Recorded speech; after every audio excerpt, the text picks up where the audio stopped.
So today, the first session is kicking off kind of the very beginning of some of our personal training that we do with our onboarding, and it's really kind of the beginner training courses. It's Salesforce 101 and general navigation.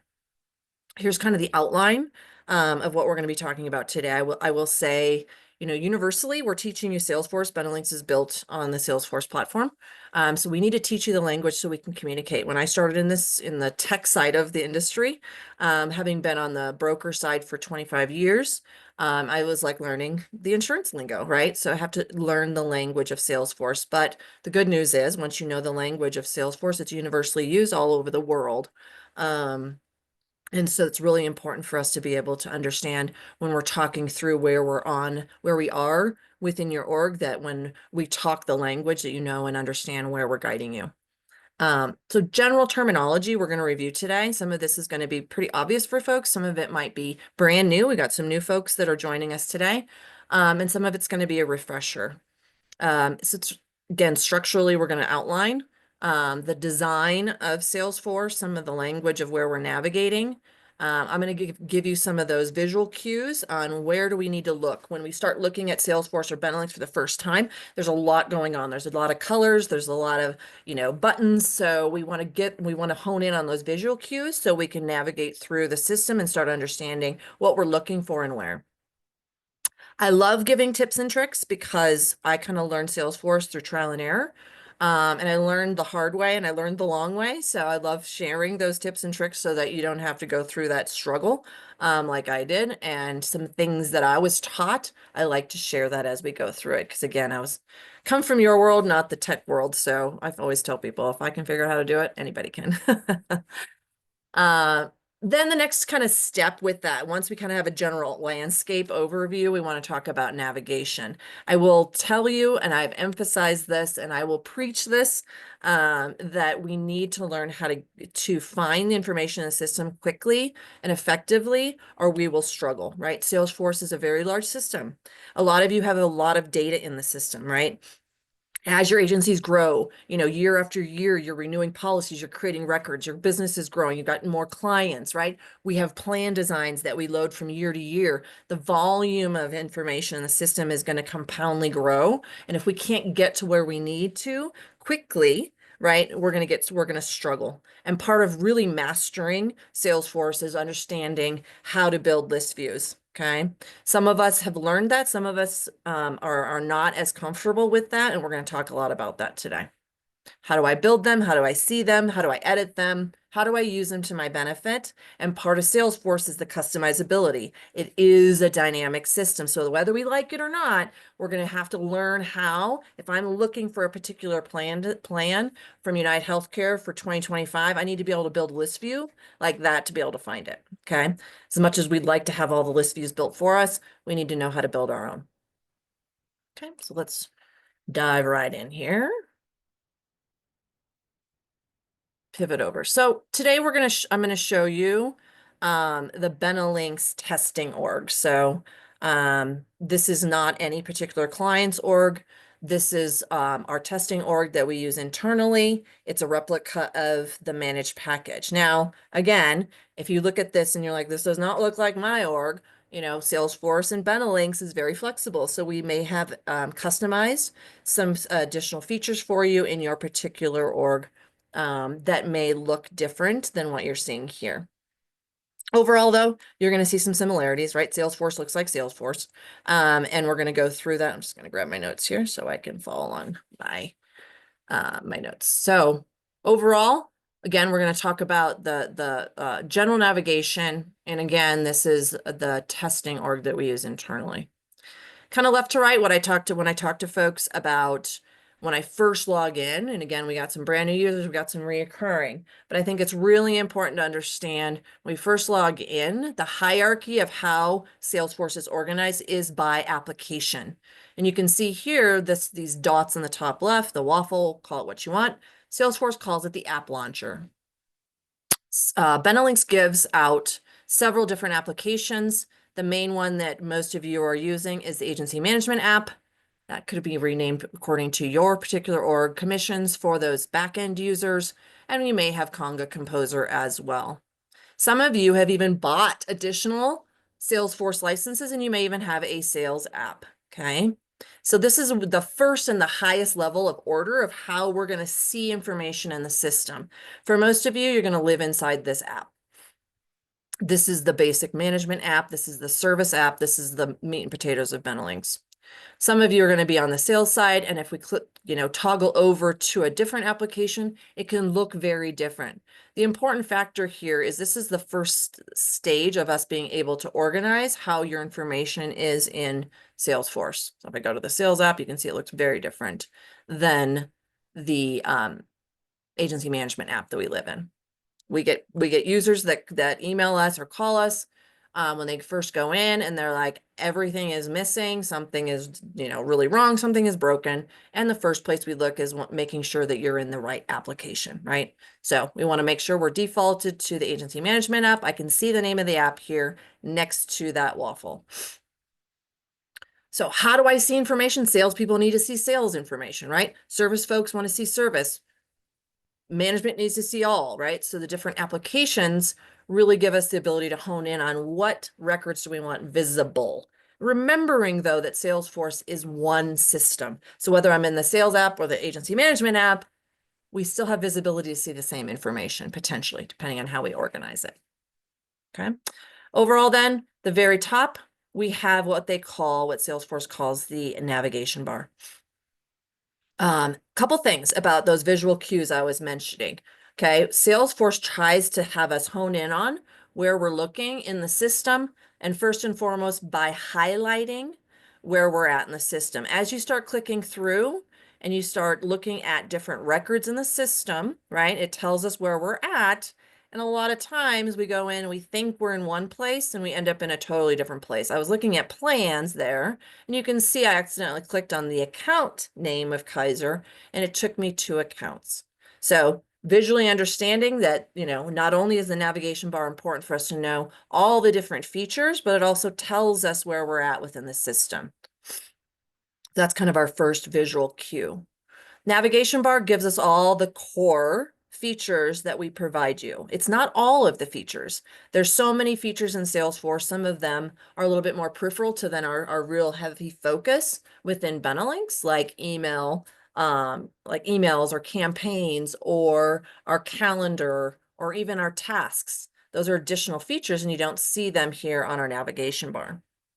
Okay. One of the things I talk about in early, training one-on-one is how we can start to customize the system right away. I am a user. I am logging in. Therefore, I, as a user, can start making changes to how I want to organize my particular view of my agency management app. If I like to have plans next to my policies, see how I can drag and drop that? I can start moving my navigation bar, the features around on my navigation bar. If I change that, that does not mean that the next user that goes in is going to see that change. So I get to customize it by the way that I like to see information organized. And that doesn't affect your neighbor, right? Your other coworkers and how they're seeing the information.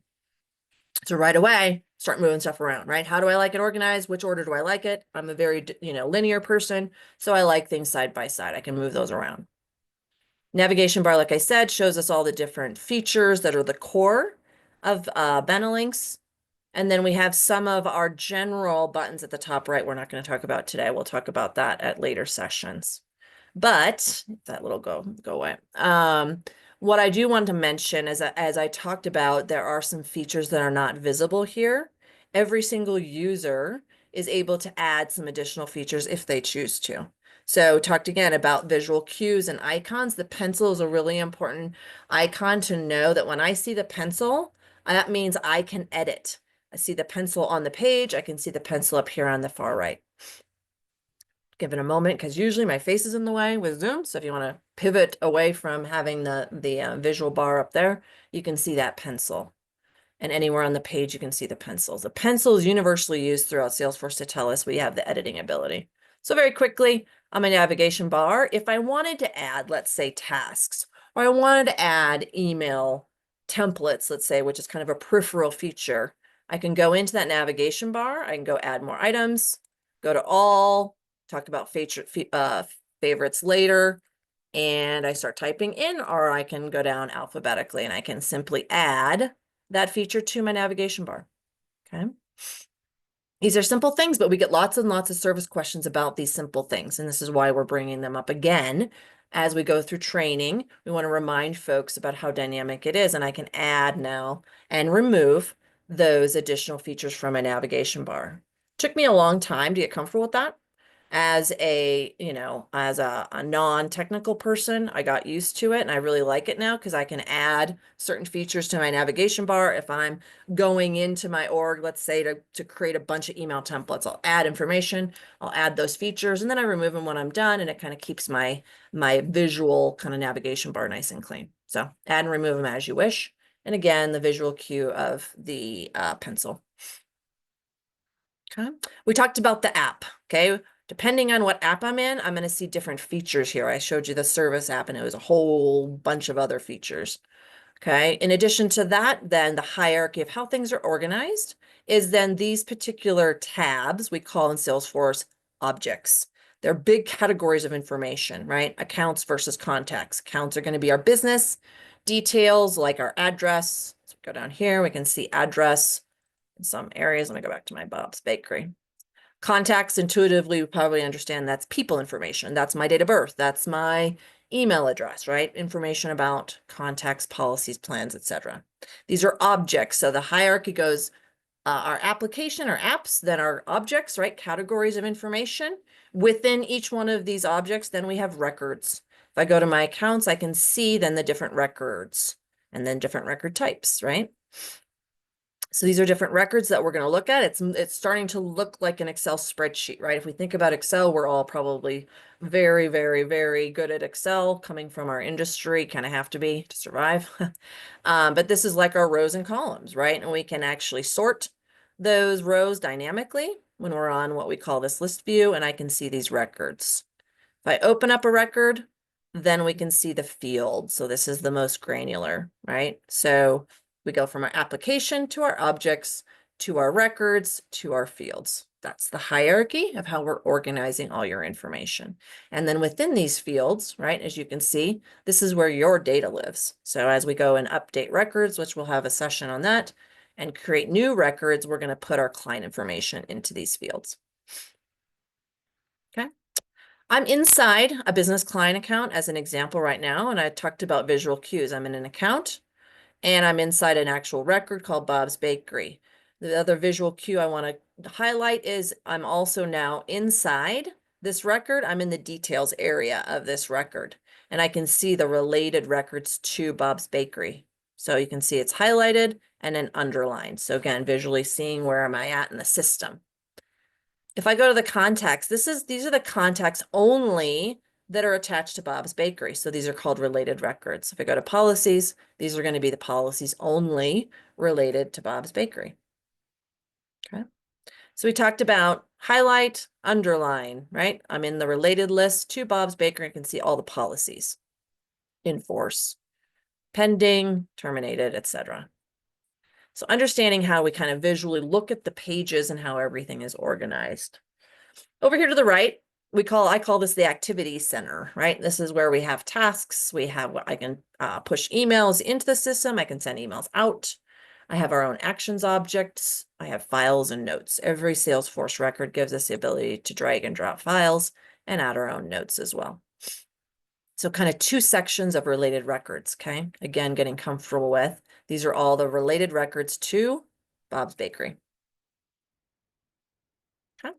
So we talked about the pencil, right? I can go in, if I click on the pencil here, I can edit this record, and you can see now it opens the record and I can start to see all the different variables and fields that I can update. Some of them are date fields, some of them are pick list fields, some of them are lookup fields. I can look up to another record.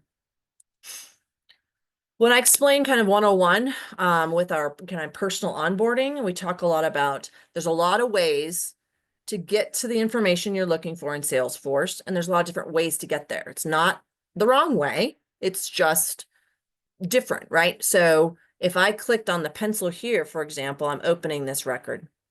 I can make changes and save it. I can also, exact same process, I can go up to the right and use my buttons and hit edit, and it opens up the record as well. So 2 different ways to get to the exact same place, right? If I want to edit the record, click either the edit button or click on the pencil on the page. What I also explain to folks when we start learning how to use a brand new system, pretty much any new system, a lot of times we intuitively kind of go the long way around to get to where we want to be. And that's okay. And that's part of the natural process of learning. And then as we get more comfortable with the system, we learn the shortcuts, right? We know how to get there quicker and faster. But it's not the wrong way to go the long way. It's just the way that we start. And then we learn how to get there quicker over time. It's amazing how like a couple extra clicks here and there repeatedly over the course of a day can save us quite a bit of time when we can get to where we want to be quicker and faster. So here's where I want to talk a little bit about, tips and tricks. I want to make sure we talk about some things that may be completely obvious to you, but were not for me. So first of all, dual screens. I don't know if anybody lives in a world of single screens anymore, but back in the good old days when I started in the industry, we only had one screen. We only had desktops. But dual screens are really helpful. And the reason is in this instance with Salesforce, is that we want to be able to look at examples of records as we're using the system. So what I usually recommend is having an example. This is a business client record. I'm never going to probably memorize all the fields that are on this page. So I need to know the name of the field when I look for how I'm going to find that information in the system in the future. So I like having 2 screens so that I can have one open and I can see an example of a record, and then I can have the other one open where I can actually create list views and whatnot. So again, maybe obvious to some, if I look at my browser at the top right, if I right click on it, I can duplicate this screen. I see people all the time using one browser, one window, and they're going back and forth and back and forth and back and forth. If I simply create a duplicate, now I can move this screen over, right? I can see an example, and I can use the other screen to actually start going through the system and doing the work. Maybe obvious, but had to share. So having those multiple windows open is really, really, really helpful. Okay, right click and then open a new browser window here, just duplicate. Other really helpful, kind of how we can kind of start to see and navigate. If I'm going in and when we look at some of these fields are links to other records. So these are called lookup fields. I'm looking up to this contact record. If I click on the field, it takes me away from where I was and takes me into that. Look, see, remember, highlights. I'm in a contact. I'm in an HR contact. Okay. I can do that, or if I go back to my back screen here, if I want to open this record, but I don't want to leave where I'm at, if I right click before I click on the link and say open link in new tab, guess what happens? At the very top, now I can toggle between the two and not have to go back and forth with my arrow, right? I can see where I'm at. I can open this other window, and now I can see that contact record without it replacing where I was at on the page. Again, quick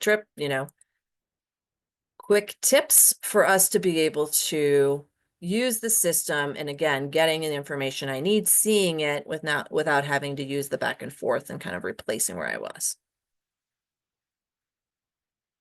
Hopefully these are helpful tips. Okay. So we talked about the general landscape. We talked about some of the ways that we can see the information. And again, having this screen available and open, I really, really like to have an example of what I'm looking at before I then have another screen open, which I'm going to toggle over to my other screen so I can do that here. All right, let's talk about searching. So there's multiple ways to search for information in the system. Okay, if I go back here, I'm going to go just to my general accounts tab. The methodology applies whether I'm in contacts. If I click on the word or the tab, takes me exactly the same look and feel. These are called list views. And I can see I've got a global search at the top, and I have what they call a list view search on the right. So whether I'm in accounts, contacts, plans, et cetera, if I just click on the word, not the drop down next to it, that takes me to a different window, right? But if I click on the word, then I see we have the similar view, right? And the default is recently viewed. But global search at the top, and I have then a list view search on the right. So really important. Global search means it's searching the entire system. And you can see as I start typing, Salesforce is like a Google search, right? It's looking for what I'm trying to find. It's saying, hey, is this what you're looking for? I don't have to type the whole word. I think it's like 3 or 4 characters, and it starts to pull up results. A couple things that are important here. It's only pulling up the top 5 results. 1, 2, 3, 4, 5. So people get tripped up by that. They're like, that's not here. Where is it? It's gone. It's just the top 5. Okay. And it may or may not be correct. So if I keep typing, it's going to keep honing in what I'm looking for. And I can go either to show more results, or I can just hit enter on my screen. And what happens when I do that, it opens up what we call a search engine. Takes me away from my page. And now it's going to give me everything it can find related to United Healthcare. Okay, so now it's organizing it nicely for me too. Okay, so you can see everything and anything and everything that I ever wanted to know about United Healthcare and where it lives in the system. Be careful of the +5 here. If it says 5+, you need to go view more to see all. Again, it's, trying to organize the page. If there's more than 5, then we got to go to view all to see all the results for my plans. Again, understanding how to navigate is critical, right? So global search. When do I use global search? If I know I'm looking for a particular record. If I know I'm looking for Rachel Zeman, I know that how to spell the name, or I'm close, I can find Rachel Zeman then pretty quickly. So I use that a lot when I know exactly where I want to go. Okay. In addition to, we have this list view search. So the difference between our global search is that it's searching the entire system. This list view search is not searching the entire system. This list view search I have learned to love to hate, and I'm kind of liking it again. Took me a while. But what it's doing is it's actually looking and only searching in the list view that we're in. Well, what is a list view? This is a list view. I'm in accounts. The default list view is recently viewed. This is the part that people sometimes hear and sometimes don't. Recently viewed means what I have recently viewed. Okay. If you're a new user to Benelinx or Salesforce and you haven't been into the system before, you're going to click on accounts. It's going to pull up recently viewed as a default, and it's going to be empty. That does not mean there's no records in the system. It means you haven't looked at anything recently. Okay. Back to our search engine though. It's only going to look in this list view what I'm looking for here. So if I see if Ian's in here, haven't found Ian in here before, it's looking for, and it's not finding the information I'm looking for, right? I'm only able to search the records that are in my recently viewed. Be careful of that. And whatever list view I'm in is what it'll search. So if I'm going in and I look at my business clients and I try to find United Healthcare, this is a good example. This is better than the other one, right? It's looking for United Healthcare based on those returned results. Now, if I go to my carrier accounts, I'm going to be able to search that, which is my insurance companies, and I'm going to be able to find that search results here. Probably closer to what I'm looking for, United Healthcare. Okay. So just be careful. It's not looking at the entire system.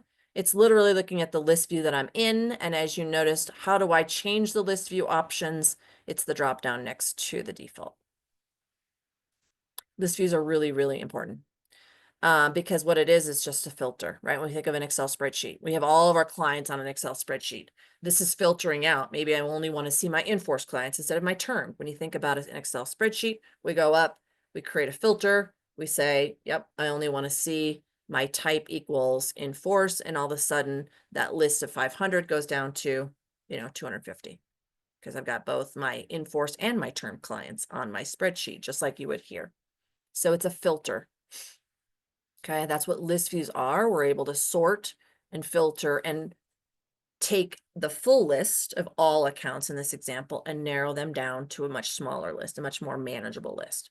Remember when I talked about the beginning, when we go the long way, when we start, I could go to all accounts and I could just scroll and scroll and scroll until I find United Healthcare, right? Not the most productive way to do it. I could go and keep going and keep going. That doesn't mean I can't get there eventually. I'll find United eventually. Or I can go in and I can create a list view of carrier accounts only, because that's the type of account it is. And now I can go and I can sort and reverse. And guess what? I can get there a lot quicker, right? So we want to use the list views to our advantage to take hundreds or maybe even thousands of records and start narrowing them down and saying, I want to just see United Healthcare. Maybe I only want to see plans that are United Healthcare for 2025. And maybe I only want to see the HSA qualified plans, right? That's taking all of the 2025, plans that came into my Benelinx or Salesforce and starting to narrow them down. Oh, by state, I only want to see Colorado. Oh, I only want to see United. Oh, I only want to see 2025. And oh, I only want to see HSA qualified plans. Okay. That's what list views are. It's taking the full list and starting to narrow down. We've given you standard templates of different list views from the major categories or record types that are in the system. So instead of seeing all, now I'm going to see just my business clients. Maybe I just want to see my individual clients, right? That's how we can see those list views. And now you can see a much smaller list of those records. Same methodology applies across all the different objects. Default is recently viewed. Again, if you haven't looked at anything recently, it's going to be empty. I can pull down and I can go, peanuts characters, who did that? I can go and look at all my brokers, right, that are in the system. Maybe I want to just see all the main contacts. This is the beginning of us being able to see a smaller list of records related to those objects. So narrowing down what we want to see how much easier it is to see this information, much more condensed list versus scroll, scroll, scroll. Okay. So, like I'd mentioned, we already have some built for you. But as we grow and the business grows and we go from year to year, we need to make our own list views. We're going to need to, so we can go in and we can see, for example, plans. So this plan object, for those of you that aren't aware, is our plan design library. So this is what we get from IDEON with that import of the ACA, medical, dental, vision. And this is where we have a high volume of plan designs, right? From last year and this year and next year. And we can see from here, for example, this is our 2024 plans. We're going to need to go in, and some of you that have been in Salesforce for a while, Benelinx, are going to need to go in and create a new list view, right, for the 2025, which I did this morning. So I want to be able to see the next year. How do I do that, right? Well, Salesforce gives us the ability to build our own list views. So let's backtrack and I'll show you what I did. So 2024 is what was already in there. We're getting 2025 loaded in. How do I build my own list view so that I can see 2025? And maybe I want to see Anthem this time instead of United Healthcare, since we already have that built. So I'm going to go into the list view that I have. And again, I said visual cues, gears. There's a gear here. There's a gear here. This is for the system admin, so it's the back end support. But this gear we all get, and we all get to use. This is where I have the ability to modify, create, and update my list views. So it's the control center, okay? You can see here all the things that I want to do within my list views I can do. I can build a brand new one. I can clone. For those of you that don't know what cloning is making a copy of a record, or in this case, making a copy of an existing list view. I can rename it, change the name. I can decide who can see it. One of the great things about Salesforce is that we can move things around and customize, and I can decide who can see that list view. I think people are apprehensive when they first start learning this list view world, that, oh, I don't want to clutter up the system, right? If I build a bunch and I don't want Sally that sits next to me in the office to feel like I'm just making a mess of the system. Well, I can build my own list views and make them only visible to me, which is great. So you can make as many as you want and make them only visible to you. Or you can decide to share with everybody if you think it's important to have. I can decide what filters. So what do I want to see? Well, what records do I want to remove? Which ones do I want to retain? Right? I can narrow down that list. And then also, what fields do I want to see on the page? See how my screen is kind of wonky? This took me forever to figure out too. Sometimes Salesforce, when it's on different screens, different screen sizes, it's not giving me the full screen. So I can go here, reset column width, and it will it'll reset it to the size of your screen. Used to drive me crazy. Nobody told me that was there. It's kind of in a weird place, but that's where it is. So you can reset that if it shrinks it. Okay. So a couple things. If I create a brand new List view, it starts from scratch. It's completely blank. I have to do everything right to start. And sometimes when we're new at a system, we might not do it all right.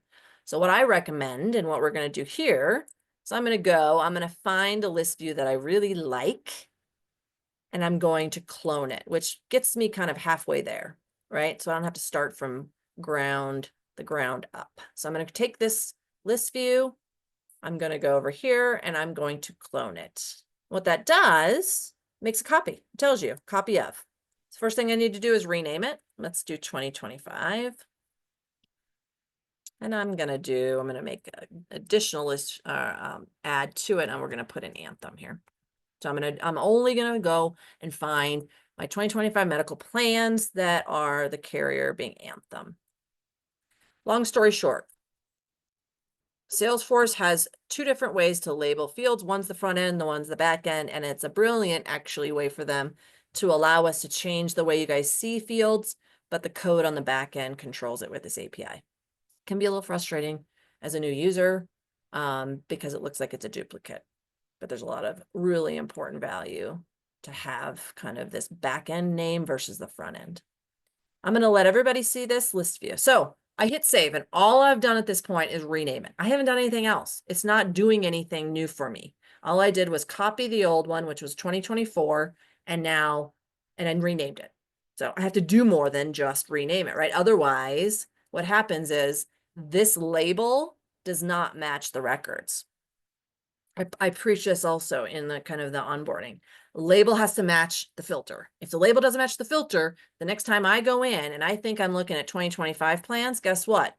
The filter hasn't been changed. I'm looking at 2024 and I'm going to get frustrated, right?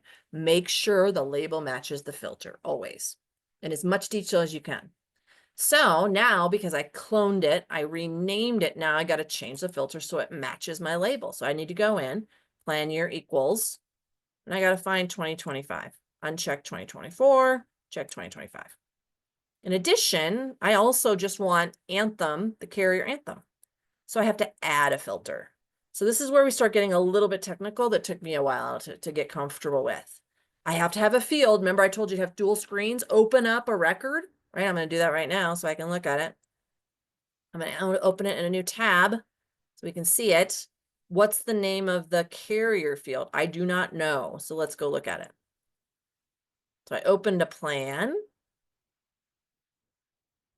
And I can see, okay, the field I'm looking for is carrier/partner. I can go back here, and now I can go find the field. It's alphabetical. I go down to carrier/partner, carrier/partner, right? Operator. This is where the technical part comes in. Took me a long time to figure this out. I thought equals was the only option. But look at this. We have equals, not equals, greater than, less than, contains, starts with. Ooh, a lot of cool stuff. I get really lazy now, so I do contain, so I don't have to get it exactly right. You notice United Healthcare was spelled with one word. It's all one word. Most people don't even know it's spelled that way. So if I put in exact or equals, it has to be exactly right. If I put in contains, it can kind of be right. So now I've got label matches. Medical record type, got it. Year, got the right year. Carrier, got the right carrier. Now I save, and now my label matches my filter, and now my list results should be correct. Pretty cool. Okay, really important. Make sure we set the filters correctly. How do I do that? Go back to my gear, old school. I can also go to this kind of quick button. I'm old school, so I go back to my controls every time. Some things I'm getting set in my ways. But okay, so there's my filter. I can always go back and change it if I need to. And now I've got a much smaller list of 2025 Anthem plans, right? Other really important feature here is what fields do I want to see on my page? These are my columns, right? Just like in an Excel spreadsheet. These columns are dynamic. I can sort it by deductible, one direction or the other, which is great, right? I may want to see, though, on this list, I may want to see additional fields. Maybe I want to see that HSA qualified field. So I'm going to select fields to display. This is old school. It's not drag or drop. It's actually have to go find the field alphabetically. Go down to HSA. HSA eligible. And I have to click on the field and I have to drag it over. I have to actually hit the arrow in the middle. and then they throw it at the bottom.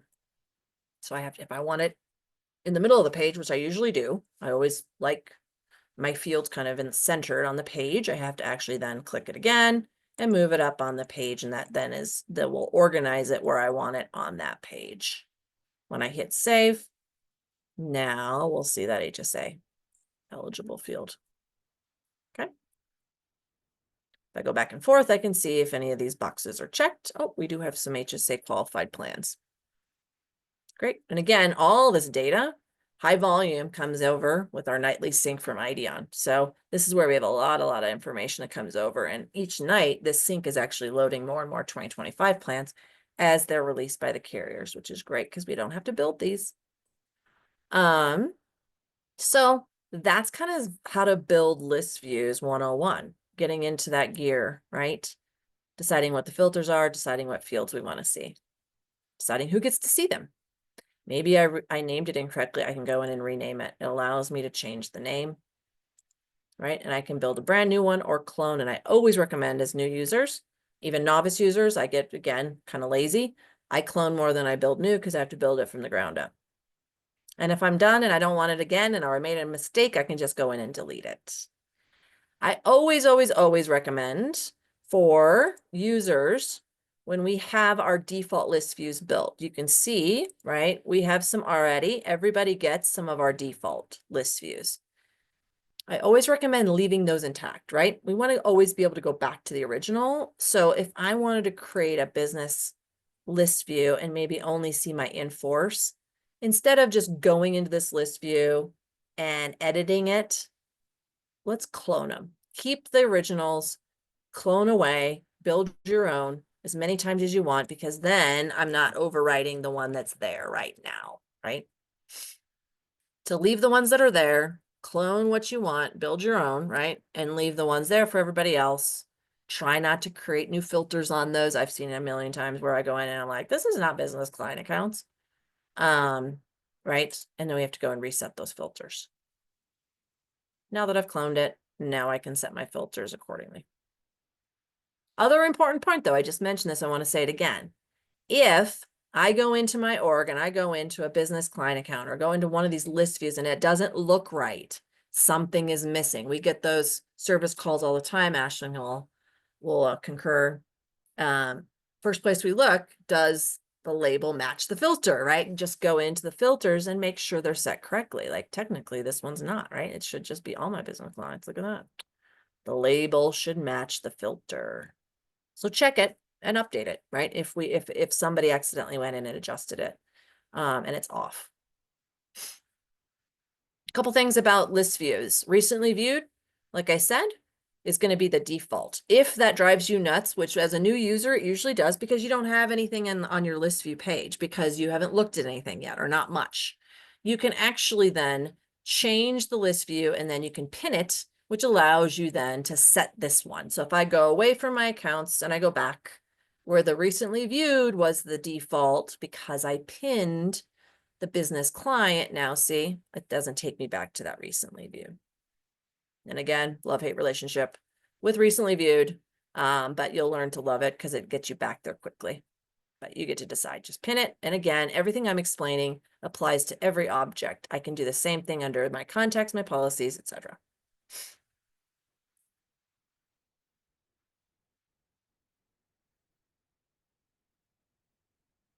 Let's see.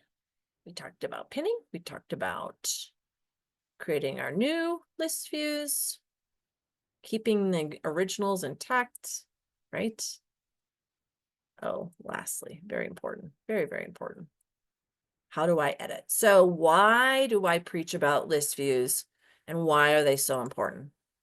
They're important not only to see the information in the system, but Salesforce gave us this brilliant way to mass update records through our list views versus updating one record at a time. It's called inline editing. So I'm in an example of all of Bob's Bakery's policies. I'm going to pin that. I can see my fields. And remember what I told you, the pencil, pencil, pencil? I love seeing that pencil because as I cursor over, I can see, oh, wow, look at this. Maybe I have some policies that are set incorrectly. Maybe these are no longer enforced, but they're termed, for example. And this is not necessarily what we want to do on policies. We'll talk about how we renew policies in the future. But let's say I needed to update these records. Let's say the rating method's wrong. We'll do that instead, right? These are not age banded. These are composite. I can go in and I can click the pencil and I can update that field. Maybe they're Fortune composite. Okay, so I can update instead of going into one record at a time, opening the record, clicking edit, updating that field, saving it, going back to the list and doing it over and over again. I can see all of these records and I can see the field and what is in those fields, and I can update them right from my list view. Okay. In addition, this took me a long time to understand. What does that checkbox do?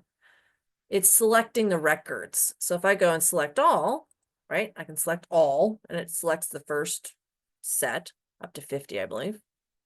And now if I go to update my rating method, I can do that, and it's telling me that I can do it across all of those records. I can say, yep, they've been wrong. All of them are wrong.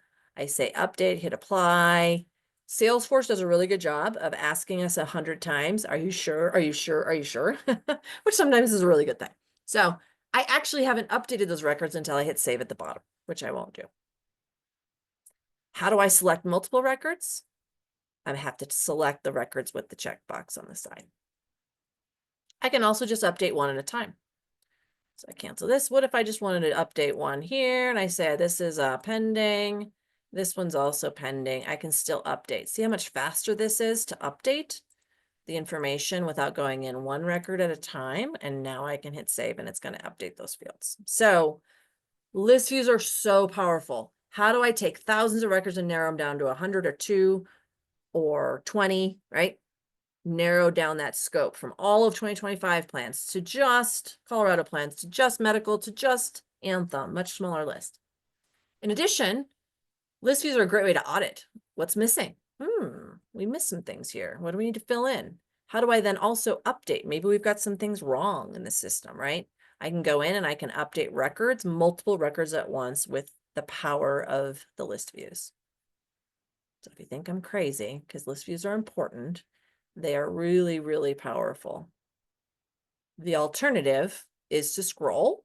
I say scroll to death, and or going in one record at a time, right? Go in, update that field.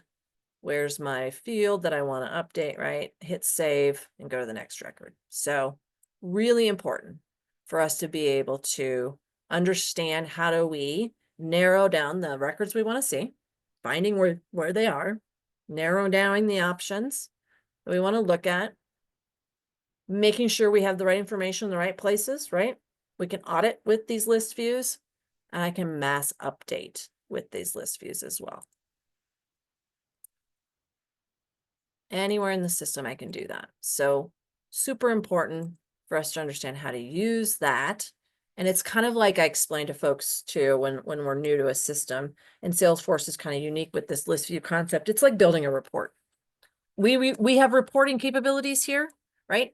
And we use reporting for various reasons in Salesforce to put that information on dashboard if we need to pull it out of the system in an Excel spreadsheet. But list views are like a way of, it's like a reporting feature, right? So we want to learn how to use list views, like a lot of people want to learn how to build reports. We can do that as well. But this is kind of a different version of building a report that lives inside the system. Really important to know how to use. Here's one last little interesting fun fact. I discovered this the other day, literally the other day. If I was wanting to take a list of my clients, for example, my enforced clients, right? I pin that just in case I leave.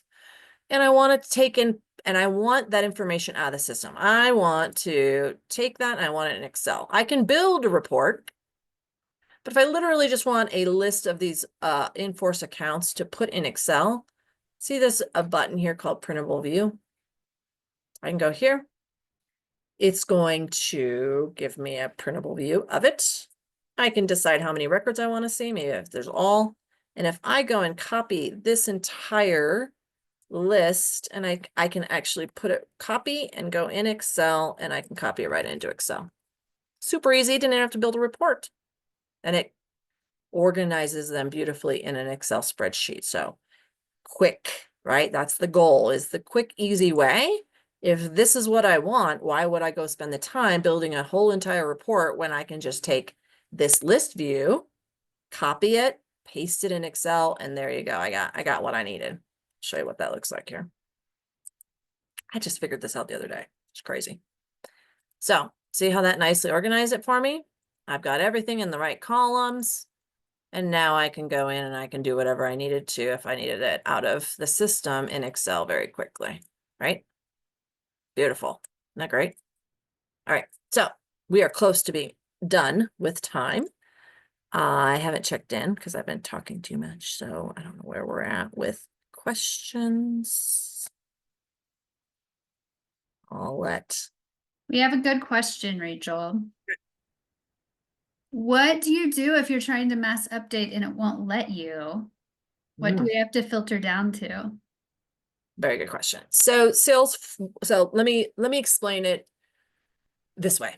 So Benelinx is a very complex system. Our industry is very complex. That's probably a better way to start, right? So we have built a system to mirror the complexity of the industry.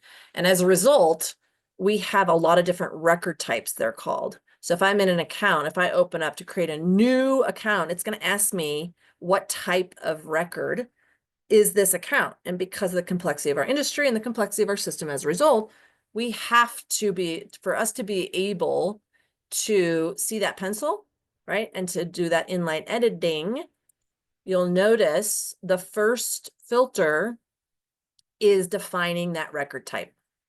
I have to define a record type, then I can go in and that pencil will be visible. If I look and I go to all, because there isn't all accounts, I'm not filtering by record type. It's showing me all accounts, which means carrier accounts and client accounts and individual accounts. And guess what? That pencil is gone. Took me a while to figure that out too. So good question. So make sure your first filter is by record type. If you don't know what record types are available by object, I always just go to create a new and it'll show me. The first thing it does when I go to create a new record under that object, it shows me those record types. I have to choose what type of contact is it? Is it an employee? Is it a carrier rep? Is it a partner, right? That tells me those record types. Great question. Any other questions?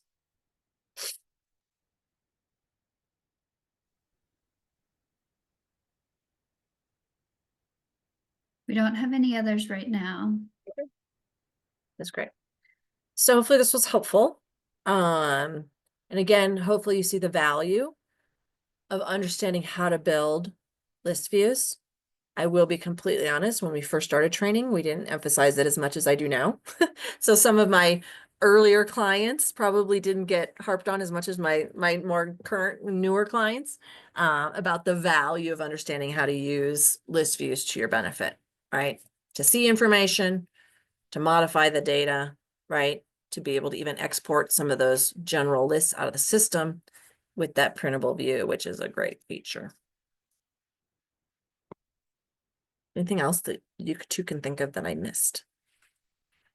No, I mean, I think the only other thing to add for the editing on the list view is if you do run into a scenario where some fields are editable and others are not, there's multiple reasons why perhaps it's not editable. It's just not an editable field, period, or it may not exist on the page layout, or may not have been added to the page layout. So if you run into those cases, either talk to your system admin or you can talk to us and we can update things to make sure it is editable for you, if possible.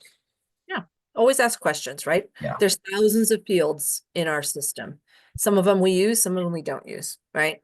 And so, yeah, to Ian's point, some of them are just locked out because you can't, right? We can't edit this field. We have to go into it. You can see from my screen, it has kind of that lock key, right?